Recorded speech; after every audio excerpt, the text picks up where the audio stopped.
ഇന്ന് രാവിലെ തന്നെ നൈസായിട്ടൊരു പണി ഞാൻ നിരന്ന് മേടിച്ചിട്ടുണ്ടേ. ഇന്ന് ഇവിടെ ഭയങ്കര മഴയും കാറ്റുമായിരുന്നു. നല്ല തണുപ്പായതുകൊണ്ട് തന്നെ ചൂടായിട്ട് എന്തെങ്കിലും കഴിക്കാൻ വല്ലാത്തൊരു മോഹം. അതൊരുമാതിരി ഒടുക്കത്തെ മോഹമായി പോയി പണ്ടാരം. അങ്ങനെ ആ ആഗ്രഹം സഫലമാക്കാനുള്ള യാത്രയാണ് ഈ യാത്ര. അച്ഛൻ പുറത്ത് ഓട്ടത്തിന് പോവാറില്ലേന്ന് ചോദിക്കുന്നവരോട് അച്ഛൻ പറയാൻ പറഞ്ഞു വീട്ടിൽ നിന്ന് ഒരു മോചനം കിട്ടിയിട്ടുണ്ടേ പുറത്ത് പോകാനെന്ന്. വീട്ടിൽ നിന്ന് വന്നപ്പോ ചിക്കൻ നൂഡിൽസ് മേടിച്ച് മുട്ടയും കൂട്ടി തട്ടാന്നായിരുന്നു ആഗ്രഹം. പക്ഷെ ചിക്കൻ നൂഡിൽസ് മേടിക്കാൻ വന്ന ഞാൻ എന്തിനാണോ ഈ സാധനം തന്നെ മേടിച്ചത്. കണ്ടപ്പോ നല്ല കളറൊക്കെ ഉണ്ടായിരുന്നു, അതാണ് ഇതെടുത്തത്.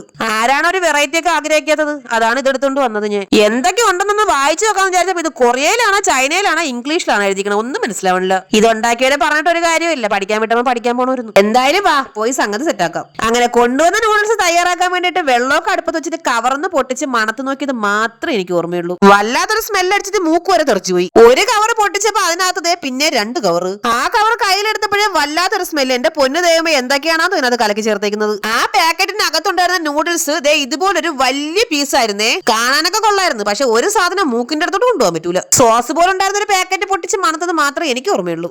ചെവിയും കണ്ടൂടാ കണ്ണും കണ്ടൂടാ. ശിവനെ, ഇത് യാത് ജില്ല.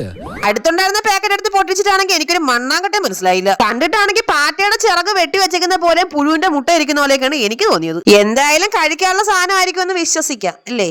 അങ്ങനെ പാക്കറ്റിനകത്ത് നിന്ന് കിട്ടിയ നൂഡിൽസും സോസും എല്ലാം കൂടെ പൊട്ടിച്ച് ഞാൻ തിളച്ച വെള്ളത്തിനകത്ത് ഒഴിച്ചിട്ടുണ്ട്. എന്റെ പൊന്നെ, ട്രാക്കുള്ള ചോര ഒടിച്ച പോലെ എന്തോന്ന് ഫുള്ള് ചുമന്ന കളറ്. ആഹാ, എവിടെ കൈവച്ചാലും ഇതാണ് കുഴപ്പം, വെള്ളം അതിന് ഒരു കുറവുമില്ല. എനിക്ക് അബദ്ധം പറ്റിയൊന്നുമല്ല, ഞാൻ വെള്ളം കൂടുതൽ ഒഴിച്ചാണ്. അവസാനം എരിയുമ്പോ അതിനെ കോരി കുടിക്കല്ല.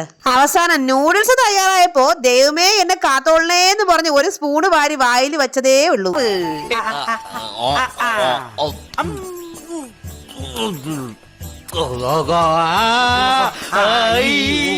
അയ്യോ, എന്ത് പറ്റി? മലയാളാക്ഷരം പഠിക്കുന്നതാ. എരിവുണ്ടോ? എരിഞ്ഞ് പണ്ടാരടങ്ങിയിട്ട് കണ്ണിൽ കൂടെ പൊന്നീച്ചാണോ കണ്ണീരാണോ വെള്ളമാണോ വന്നതെന്ന് അറിയാൻ പറ്റാത്തൊരവസ്ഥ. ആരും തന്നതല്ല, ഞാൻ ചോദിച്ചു മേടിച്ചാണ്. അവസാനം ഫ്രിഡ്ജിലുണ്ടായിരുന്ന ഒരു കുപ്പി വെള്ളം ഞാൻ കുടിച്ചു തീർത്തു. എരിഞ്ഞിട്ട് അവസാനം മഴത്തുള്ളിക്കലൊക്കെ സിനിമയിലെ കൊച്ചിൻ കനീഫെ കുതിര അടിച്ചപ്പോ ചുണ്ടായില്ലേ, അതുപോലെ ആവുമെന്നായിരുന്നു എന്റെ സംശയം. പെട്ടെന്നാണ് എന്റെ മനസ്സിൽ ലഡു പൊട്ടിയത്. ഇപ്പൊ ശരിയാക്കി തരാം. ഒരു നല്ല അടിപൊളി സാധനം ഉണ്ട്, തരട്ടാ.